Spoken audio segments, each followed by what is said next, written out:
உள்ளாட்சி அமைப்புகளின் பிரதிநிதிகளை, என் பாசத்திற்குரிய திராவிட உடன்பிறப்புகளை, பத்திரிகை மற்றும் ஊடகத்துறை சார்ந்திருக்கக்கூடிய நண்பர்களை, உங்கள் அனைவருக்கும் என்னுடைய அன்பான வணக்கம். 2021ஆம் ஆண்டு நம்முடைய அரசு அமைஞ்சதும் திராவிட மாடல் அரசுன்னு நாங்கள் அதுக்கு பெயர் சூட்டணும். இது ஒரு கட்சியின் அரசு அல்ல, இனத்தின் அரசுன்னு குறிப்பிட்டேன். அதற்கு அடையாளமாக இந்த விழா நடைபெற்றுக் கொண்டிருக்கிறது. இன வரலாற்றை ஆய்வு கண்ணோட்டத்தோட பார்க்கிற முதிர்ச்சியோட அறிவு செயல்பாடா இந்த கருத்தரங்கம் நடக்குது. சிந்துவெளி பண்பாட்டு கண்டுபிடிப்பு நூற்றாண்டு நிறைவு விழாவை நாம இப்போ கொண்டாடி இருக்கோம். இந்தியாவில் எந்த மாநிலத்திலையும் இப்படி ஒரு விழாவை அரசே முன்னின்று நடத்தாதுன்னு சொல்லத்தக்க வகையில மாபெரும் பண்பாட்டு பெருவிழாவா இது ஏற்பாடு செய்யப்பட்டிருக்கு. இந்திய துணைக்கண்ட வரலாற்றில் நமக்கான இடத்தை நிலைநிறுத்துவதுதான் நம்முடைய நோக்கம். வரலாறும் பண்பாடும் தொல்லியலும் தொலைநோக்கு பார்வை கொண்ட இந்த விழாவை ஏற்பாடு செஞ்சிருக்கக்கூடிய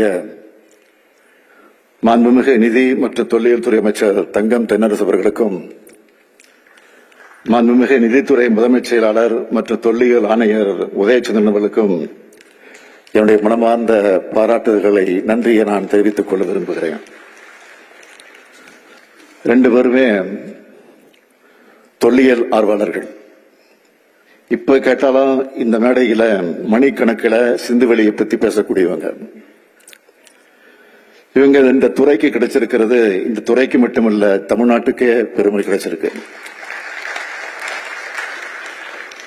சிந்துவெளி பண்பாட்டு கண்டுபிடிப்பு நூற்றாண்டு விழாவை கொண்டாட தமிழ்நாடு அரசு தொல்லியல் துறையும் ரோஜா முத்தைய ஆராய்ச்சி நூலகத்தினுடைய சிந்துவெளி ஆய்வு மையமும் இணைஞ்சு இந்த பன்னாட்டு கருத்தரங்கம் ஏற்பாடு செஞ்சிருக்கிறோம். இது நம்முடைய அரசுடைய கடமை.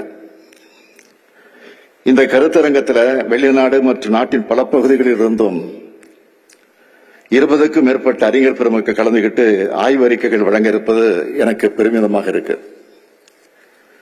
சிந்துவெளி நாகரிகம் முதலில் 1924ஆம் ஆண்டு செப்டம்பர் 20ஆம் நாள் அன்று உலகுக்கு அறிவிக்கப்பட்டுச்சு. தி இல்லஸ்ட்ரேட்டட் லண்டன் நியூஸ் என்ற இதழில் இந்திய தொல்லியல் துறை director general sir John Marshall அதை அறிவித்தார். இது இந்திய துணைக்கண்ட வரலாற்றில் ஒரு திருப்பு முனையை உண்டாக்கி நம்ம கடந்த காலத்தை பத்தின புரிதலை மாற்றி அமைச்சது. ஆரியமும் சமஸ்கிருதமும் தான் இந்தியாவின் மூலம்னு கற்பனைய வரலாறா அதுக்கு முடனும் பலரும் சொல்லிக்கிட்டு வந்தாங்க. அதை மாத்தினது ஜான் மார்ஷல் அவருடைய ஆய்வுகள் தான். சிந்துவெளி நாகரிகம் ஆரியத்திற்கு முற்பட்டது, அங்கே பேசப்பட்டது திராவிட மொழியா இருக்கலாம்னு அவர் நூற்றாண்டுகளுக்கு முன்ன சொன்ன குரல் இன்னைக்கு வலுப்பெற்றிருக்கு. என்னதான் அங்க இல்லைன்னு கேட்கிற அளவுக்கு நன்கு கட்டமைக்கப்பட்ட வளர்ச்சி பெற்ற ஒரு நாகரிகம் சிந்துவெளியில் இருந்ததை அங்கு கண்டெடுக்கப்பட்ட பல்வேறு அடையாளங்கள் காட்டுது. சிந்துவெளியில காளைகள் தான் இருந்துச்சு, இது திராவிட சின்னம். சிந்துவெளியில இருந்து இன்றைய அலங்காநல்லூர் வரை காளைகள் இருக்கு. பழந்தமிழ் இலக்கியங்கள்ல ஏறு தவிழுதல் நிகழ்ந்ததற்கான சான்றுகள் இருக்கு. காளையை தழுவிய அடக்கிறதுனால கொள்ளேறு தழுவுதல் வருது.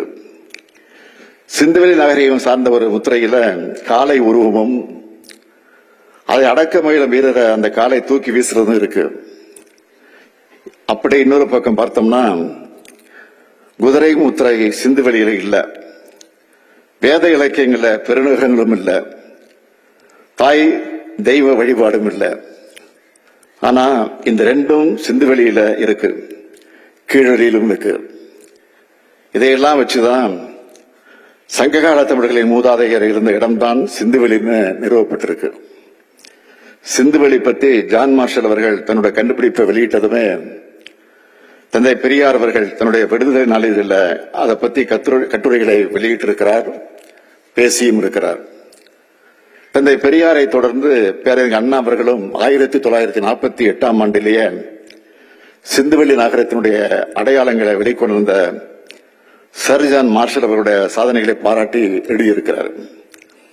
2010ஆம் ஆண்டு கோவை தமிழ் செம்மொழி மாநாட்டை வெற்றிகரமாக நடத்தின முத்தமிழறிஞர் கலைஞர் அவர்கள் செம்மொழி மாநாட்டு இலட்சியணியில குமரி வள்ளுவர் சில பிறப்புக்கும் எல்லா உயிர்க்கும் என்ற குரல் வரியோடு சேர்த்து சிந்துவெளி முத்திரையும் பதிவிட்டார்.